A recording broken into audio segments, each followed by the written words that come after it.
എന്താണ് റേക്കി? ആദ്യത്തെ റേക്കി 4 ലെവലുകളാണ്. ഒരു ആനന്ദാവസ്ഥ, ഒരു ബ്ലിസ്ഫുൾനെസ് നമുക്കുണ്ടാവുന്നതാണ്, തരുന്നതാണ് റേക്കി എന്ന് പറയുന്നത്. റേക്കിക്ക് ഒരു സെൽഫ് കോൺഷ്യസ്നെസ് ഉണ്ട്, ഒരു ബോധമുണ്ട്. പെട്ടെന്ന് അദ്ദേഹം ചാടി എഴുന്നേറ്റപ്പോൾ സൂര്യനിങ്ങനെ ഉദിച്ചു നിൽക്കുക. പെട്ടെന്ന് അദ്ദേഹത്തിനൊരു ബ്ലോ പോലെ. Human being is an integrated system.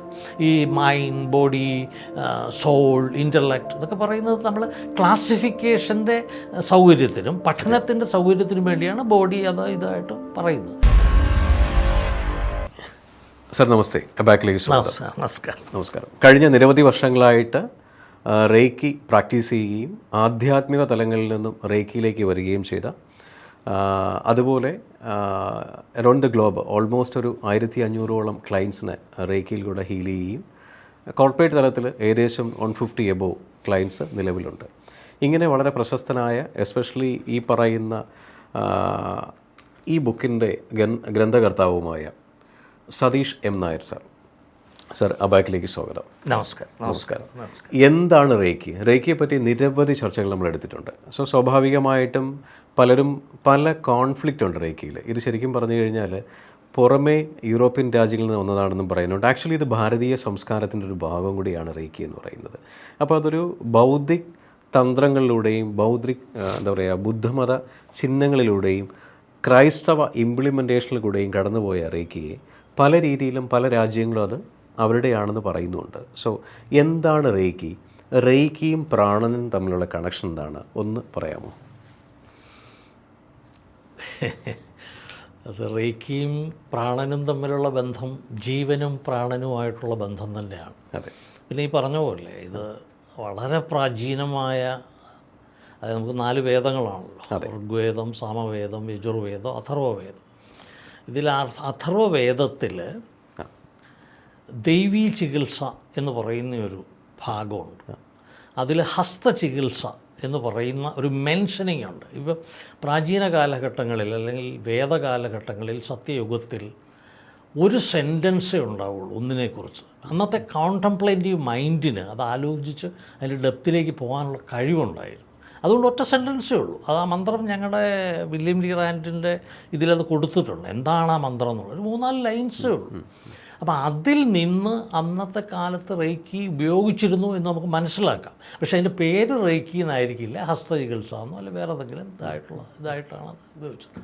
പിന്നെ ഇത് ആക്ച്വലി റീഡിസ്കവർ ചെയ്തത് 19-ാം നൂറ്റാണ്ടിൻ്റെ മധ്യത്തിൽ മിക്കാവോ ഉസുയി എന്ന് പറയുന്ന ഒരു വൈദികൻ, അദ്ദേഹത്തോട് സ്റ്റുഡൻസ് ചോദിച്ച ചില ചോദ്യങ്ങൾക്ക് ഉത്തരം മുട്ടിപ്പോയപ്പോൾ അദ്ദേഹം ചോദിച്ചു. ഇപ്പോൾ ജീസസ് ക്രൈസ്റ്റ് പല അത്ഭുത അത്ഭുത ഹീലിംഗ് നടത്തിയിട്ടുണ്ട്. അപ്പോൾ ഇതൊക്കെ ശരിയാണോ, അല്ലെ ഇത് എങ്ങനെയാണ് സംഭവിച്ചത്? അപ്പോൾ അതാണ് അദ്ദേഹത്തിൻ്റെ ക്യൂരിയോസിറ്റി ഉണർത്തുകയും അദ്ദേഹം പല രാജ്യങ്ങളും സഞ്ചരിക്കുകയും അവസാനം ഇന്ത്യയിൽ വന്ന് പെട്ടു. അങ്ങനെയാണല്ലോ, ഇന്ത്യയാണല്ലോ ലാസ്റ്റ് റിസോർട്ട്.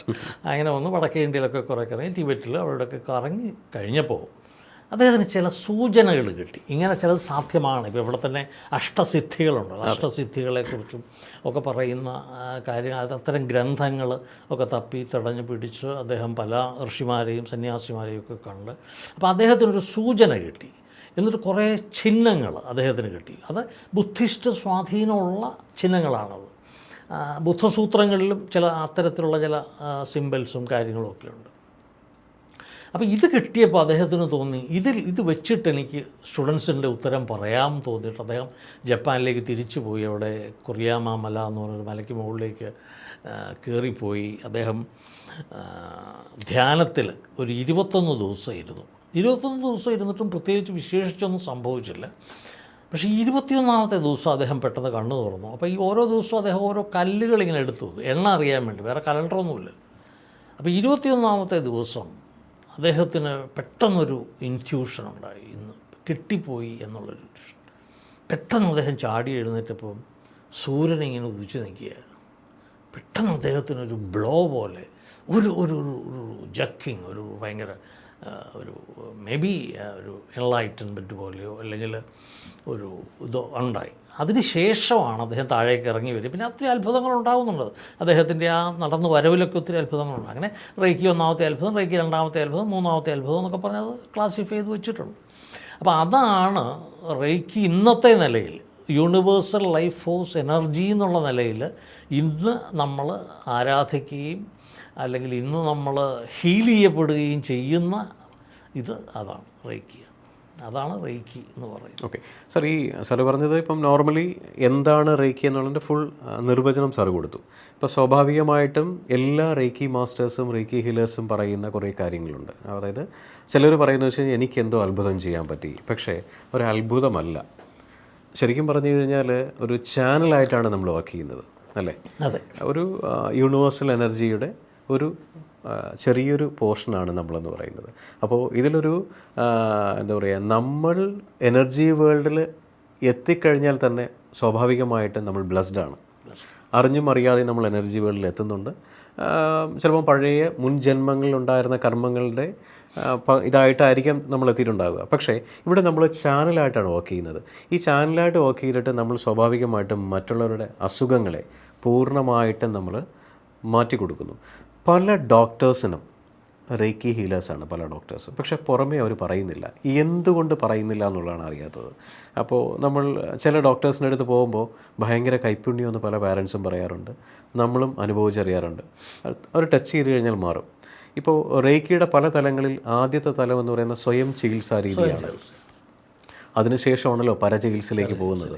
അപ്പോൾ സ്വയം ചികിത്സ, ഈ സെൽഫ് ഹീലിംഗ്, അത് എങ്ങനെയാണെന്നൊന്ന് പറയാമോ? സിമ്പിൾസിനെ എങ്ങനെയാണ് നമ്മൾ സാധാരണപ്പെട്ടവർക്ക് കേൾക്കാൻ ഒരുപാട് കൗതുകവും ഇഷ്ടവുമായിരിക്കും, സാറൊന്ന് പറയാമോ? ആദ്യത്തെ റേക്കി 4 ലെവലുകളാണ്. ഒന്ന് reiki 1, reiki 2, reiki 3A, 3B, പിന്നെ 5th ഉണ്ട്, അത് ഗ്രാൻഡ് മാസ്റ്റർ ലെവൽ. ഞാൻ ഗ്രാൻഡ് മാസ്റ്ററാണ്.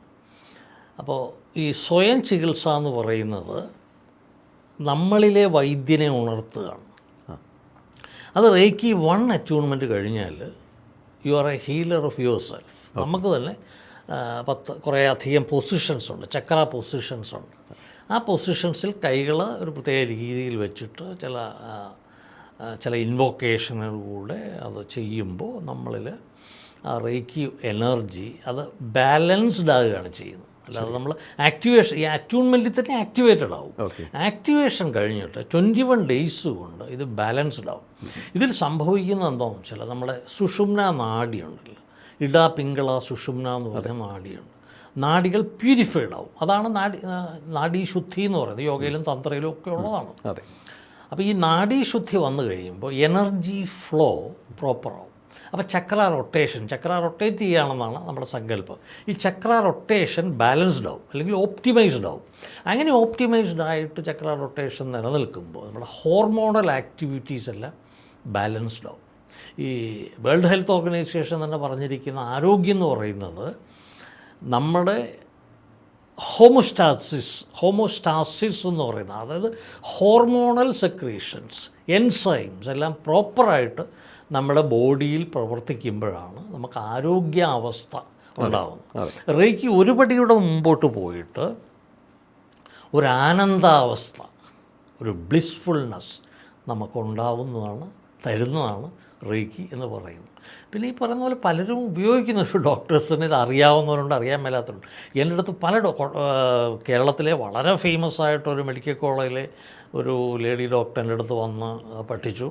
അവരെന്താ പ്രശ്നം എന്ന് പറഞ്ഞില്ല, പക്ഷെ പഠിച്ചു. അവർ സിസ്റ്ററുമായിട്ടാണ് വന്ന് പഠിച്ചിട്ട് പോയി.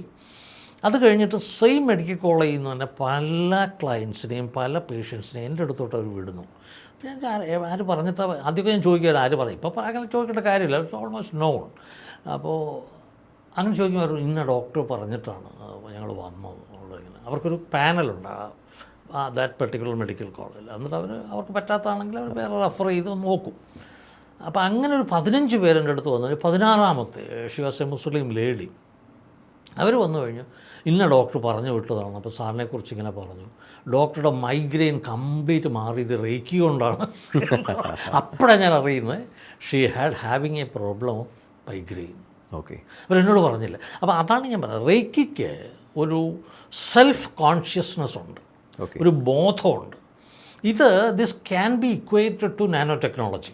ഇപ്പോൾ നാനോ ടെക്നോളജിയിൽ നമ്മളൊരു നാനോ മോളിക്യൂൾ ഒരു ഹ്യൂമൻ ശരീരത്തിലേക്ക്, ഹ്യൂമൻ ബോഡിയിലേക്ക് നമ്മൾ ഇഞ്ചെക്റ്റ് ചെയ്യുമ്പോൾ, അല്ലെങ്കിൽ ഒരു പിൽസ് നമ്മൾ കഴിക്കുമ്പോൾ, it goes to the particular area which is diseased. ആ ഒരു പെർട്ടിക്കുലർ ഏരിയയിലേക്ക് പോയി അത് സോൾവ് ചെയ്യും, കംപ്ലീറ്റ് സോൾവ് ചെയ്യും, ആൻഡ് ഇറ്റ് ഗെറ്റ്സ് ഡിസോൾവ്ഡ്.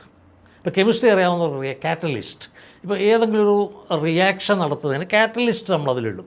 ഈ കാറ്റലിസ്റ്റ് അത് റിയാക്ഷനെ പ്രോപ്പറാക്കിയതിന് ശേഷം ഇറ്റ് ഗെറ്റ്സ് ഡിസപ്പിയേർഡ്, കംപ്ലീറ്റ് ആയിട്ടങ്ങ് പോവും. അതാണ് ഈ റേക്കിയിൽ സംഭവിക്കുന്നത്. റേക്കി കംപ്ലീറ്റ് ക്യൂർ ചെയ്യും.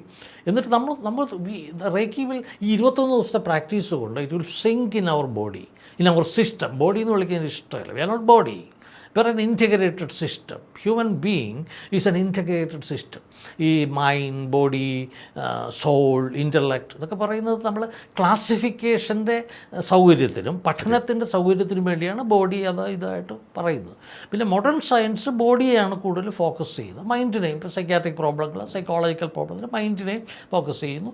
റിസർച്ച് ഓറിയൻറ്റഡാണ്. ഇപ്പോൾ അത് വ്യത്യാസം എന്താണെന്ന് വെച്ചാൽ ഈ ഒബ്ജക്റ്റീവ് സയൻസും സബ്ജക്റ്റീവ് സയൻസുമാണ്. ഇപ്പം റേക്കി എന്ന് പറഞ്ഞാൽ it gives importance to the subject, വ്യക്തിക്ക് ഇമ്പോർട്ടൻ്റ് കൊടുക്കുന്നു. പക്ഷേ ഒബ്ജക്റ്റീവ് സയൻസസ് ഒബ്ജക്റ്റിന് ഇമ്പോർട്ടൻ്റ് കൊടുക്കുന്നു, മാറ്ററിന് ഇമ്പോർട്ടൻസ് കൊടുക്കുന്നു. നമ്മൾ എനർജിക്കാണ് ഇമ്പോർട്ടൻസ് കൊടുക്കുന്നത്. പക്ഷേ ഇപ്പോൾ മോഡേൺ സയൻസ് ഡെവലപ്പ് ചെയ്ത് even matter is embodied by energy എന്നാണ് ഇപ്പോൾ മോഡേൺ സയൻസിൻ്റെ ഒരു തിയററ്റിക്കൽ എവല്യൂഷൻ അങ്ങനെയാണ് വരുന്നത്. അപ്പോൾ ഇതിൻ്റെയൊക്കെ ബേസ് എനർജിയാണ്, നമ്മൾ ആ ബേസിലാണ് ചെയ്യുന്നത്. അതുകൊണ്ടാണ് it goes to the cause. ഇപ്പോൾ റേക്കി നമ്മൾ ചെയ്യുമ്പോൾ it goes to the cause and removes the cause. അപ്പോൾ അലോപ്പതി ഞാൻ കുറ്റം പറയല്ല, allopathy of course is great. ഒത്തിരി റിസർച്ചുകൾ നടക്കുന്ന ഒരു മേഖലയാണ് അലോപ്പതി മേഖല. അപ്പോൾ ഇത് എന്നോട് അന്ന് ഡോക്ടർ തന്നെ പറഞ്ഞ പോലെ how can we integrate all the systems. ഇപ്പോൾ ഹോളിസ്റ്റിക് രംഗത്തും അല്ലെങ്കിൽ അലോപ്പതി രംഗത്തും നടക്കുന്ന റിസർച്ചുകൾ ഇൻറ്റഗ്രേറ്റ് ചെയ്താൽ മനുഷ്യർക്ക് ഒത്തിരി പ്രയോജനം ഉണ്ടാവും, ഒത്തിരി പ്രയോജനങ്ങളുണ്ടാവും. അപ്പോൾ അതിലേക്ക് നമ്മുടെ മെഡിക്കൽ രംഗത്തെയും ഈ ഹോളിസ്റ്റിക് രംഗത്തെയും ബോധവാന്മാരാക്കി ഇറക്കുകയാണ്. ഇപ്പോൾ ഹെഗ്ഡേ തന്നെ, ഡോക്ടർ ഹെഗ്ഡേ മണിപ്പാൽ യൂണിവേഴ്സിറ്റിയുടെ വൈസ് ചാൻസലറായിരുന്നു. അദ്ദേഹം 24 മണിക്കൂർ ഇത് തന്നെ പറഞ്ഞുകൊണ്ടിരിക്കുന്നു. ഈ ഇത്തരത്തിലുള്ള ഹോളിസ്റ്റിക് ആയിട്ടുള്ള കാര്യങ്ങളുടെ ഇമ്പോർട്ടൻസ് ആണ്. അപ്പോൾ അങ്ങനെയുള്ളൊരു പലരും വരുമ്പോൾ ഇപ്പോൾ ഞാൻ കുറച്ചൊക്കെ കോൺട്രിബ്യൂട്ട് ചെയ്യാൻ എനിക്ക് സാധിക്കുന്നുണ്ട്. ഇത്തരം കാര്യങ്ങൾ ഞാൻ എഴുതുകയും നെറ്റിൽ എഴുതുകയും ആർട്ടിക്കിൾസ് പബ്ലിഷ് ചെയ്യുകയൊക്കെ ചെയ്യുന്നുണ്ട്. അങ്ങനെ കുറച്ച് ഒരു അവയർനെസ്, ഇതിനെക്കുറിച്ച് അവയർനെസ് വരണം എന്നുള്ള ഒരു താല്പര്യം ഉള്ള ആളാണ്. ഓക്കെ.